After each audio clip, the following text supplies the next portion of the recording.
এরকম perfect and juicy chicken কাবাব কী করে বানালাম সেটা দেখতে এই পুরো ভিডিওটা দেখুন। দেখুন আমি আপনাদের একটা ভেঙে দেখাচ্ছি ভিতরটা কত জুসি হয়েছে। তো দেখুন রেসিপিটা শুরু করা যাক। প্রথমে চিকেন কাবাব বানানোর জন্য আমি এখানে মাংসতে দিয়ে দিচ্ছি বেশ কয়েকটা লেবুর রস।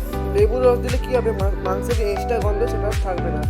এরপর দিলাম হচ্ছে আদা বাটা 1 চামচ, আর রসুন বাটা দিচ্ছি হচ্ছে 1 চামচ, কাঁচা লঙ্কা দিচ্ছি 2টো, আপনাদের ঝাল বুঝে দেবেন। তারপর দেবো দেখুন কী কী দিচ্ছি। এবার দিচ্ছি হচ্ছে ব্ল্যাক পেপার বা গোলমরিচ গুঁড়ো। তারপর আমি এখানে দিলাম হচ্ছে 2 চামচ লঙ্কা গুঁড়ো, আপনার বললাম যে আপনাদের মতো ঝাল বুঝে দেবেন। তারপর দিচ্ছি হচ্ছে আমি এখানে জিরে গুঁড়ো, হলুদ গুঁড়ো, ধনে গুঁড়ো দিয়ে ভালো করে এটাকে ম্যারিনেট করে আমি 15 মিনিটের জন্য ঢাকা দিয়ে রেখে দিচ্ছি। যত ভালো করে ম্যারিনেট করবেন তত কিন্তু চিকেনের মধ্যে মশলাগুলো ঢুকবে। তারপর দেখুন আমি লবণটা দিতে ভুলে গেছি, তাই লবণটা এখানে আমি দিয়ে দিলাম। দিয়ে আবার ঠিক মেখে যেটা বললাম ঢেকে আমি রেখে দেব। ততক্ষণে একটা গ্যাসে আমি এখানে বানাবো হচ্ছে ভুনা বেসন। তার জন্য আমি এখানে দিয়ে দিচ্ছি 4 চামচ মতো তেল। ঠিক আছে, এটা দিলে কি হবে, চিকেন কাবাবটা খুব সুন্দর খেতে হবে এবং দেখতেও খুব সুন্দর হবে। এবার এতে 4 চামচ মতো আমি বেসন দিয়ে দিচ্ছি, 2 চামচ মতো আমি বেসন দিয়ে দিচ্ছি। এটাই খুব কিন্তু ভালো করে কুক করতে হবে, যদি একটু পুড়ে যায় তাহলে কিন্তু সেই টেস্টটা আপনারা পাবেন না, তেতো ভাব চলে আসবে। তাই খুব সাবধানে এটা করতে হবে। এটা অপশনাল, না দিতেও আপনারা পারেন, তবে আমি দিচ্ছি, আপনারা না দিতেও পারেন। এরপরে এবার একটা পাত্রে তেল নিয়ে নিচ্ছি বেশ অনেকটা পরিমাণে। এবার এটা আমি দিচ্ছি হচ্ছে কাশ্মীরি লঙ্কা গুঁড়ো 4 চামচ মতো, 2 চামচ, 3 চামচ, 4 চামচ, 4 চামচই দিয়েছি, আপনাদের পরিমাণ মতো বুঝে দেবেন। তারপরে এটাকে কিন্তু খুব ভালো করে মিক্স করতে হবে। ঠিক আছে, খুব ভালো করে এটাকে মিক্স করতে হবে ধৈর্য ধরে।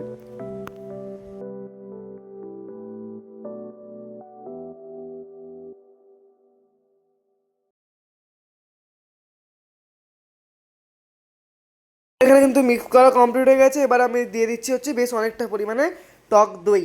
ঠিক আছে, টক দইটাকেও খুব ভালো করে এই তেলের সাথে মিশিয়ে নিতে হবে।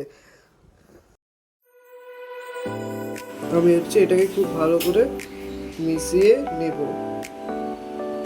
চলুন, সন্ধ্যাবেলায় স্ন্যাক্স হিসেবে এটা তোমরা কিন্তু খুব সহজে বানিয়ে খেতে পারো। ঠিক আছে, করেছিলাম এটা খুব অল্প পরিমাণে এতে আমি দিয়ে দিচ্ছি। এবার সেই দইয়ের তেলের পেস্টটা এখানে আমি দিয়ে দিলাম। একটু রেখে দিচ্ছি, যখন এগুলো সেঁকবো তখন আমি দিয়ে দেবো। এটাকে ভালো করে মাখিয়ে আবার 15 মিনিট রেখে দেবো।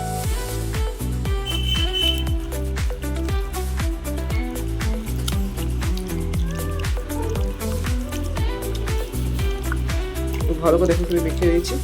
এবার আমি এটাকে ঢাকা দিয়ে 15 মিনিট, যে আমার 15 মিনিট মতো ঢাকা হয়ে গেছে। এবার একটা গ্যাসে প্যান বসিয়ে কি বলে 1 চা চামচ মতো বাটার আমি এখানে দিয়ে দিলাম। তারপরে এবার চিকেনগুলো কি করব, একটা একটা করে দেবো। খুব ভালো করে 10 থেকে 15 মিনিট এখানে সেই তেল মশলাটা দিয়ে কুক করতে হবে খুব ভালো করে, যাতে চিকেনটা সেদ্ধ হবে। আর গ্যাসটা রাখতে হবে কিন্তু একদম লো পরিমাণ, মানে মিডিয়াম পরিমাণে রাখতে হবে। কিন্তু যদি হাই ফ্লেম থাকে শুধু বাইরেরটা কালার চলে আসবে, কিন্তু ভেতরে চিকেনটা সিদ্ধ হবে না। তার জন্য খুব অল্প পরিমাণে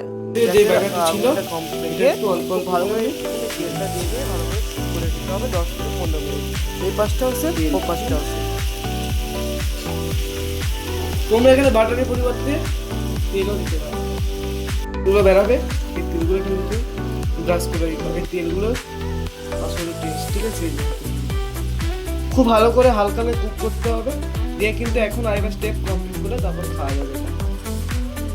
ততক্ষণে আমি গ্রিন চাটনিটা বানাবো। এখানে নিচ্ছি হচ্ছে ধনা পাতা, তারপর দিচ্ছি নুন, তো নেবেন, তারপর দিচ্ছি ব্ল্যাক পেপার, আপনারা আমাদের পরিমাণ অনুযায়ী নেবেন। হালকা হালকা করে করতে হবে।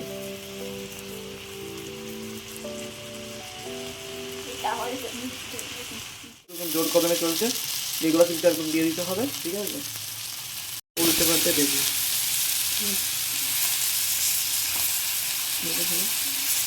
হালকা হালকা করে উল্টে দেবো।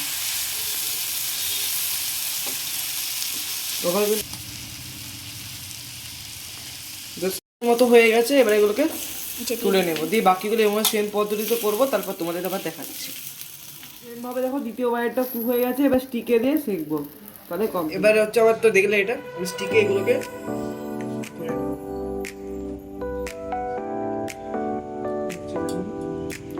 এগুলো আমি ঢুকিয়ে নেবো। বেশি নাই, একটা জায়গায় বেশি করে। কি গরম গাইস, তো গরম। এই গ্যাসের উপর বসে 50% কুক করে নেবো। আর উপর থেকে এই ব্রাশ, আর উপর থেকে এই যেটা তেলটা বেরিয়েছে ওটা তেল দুটো খেতে ভালো।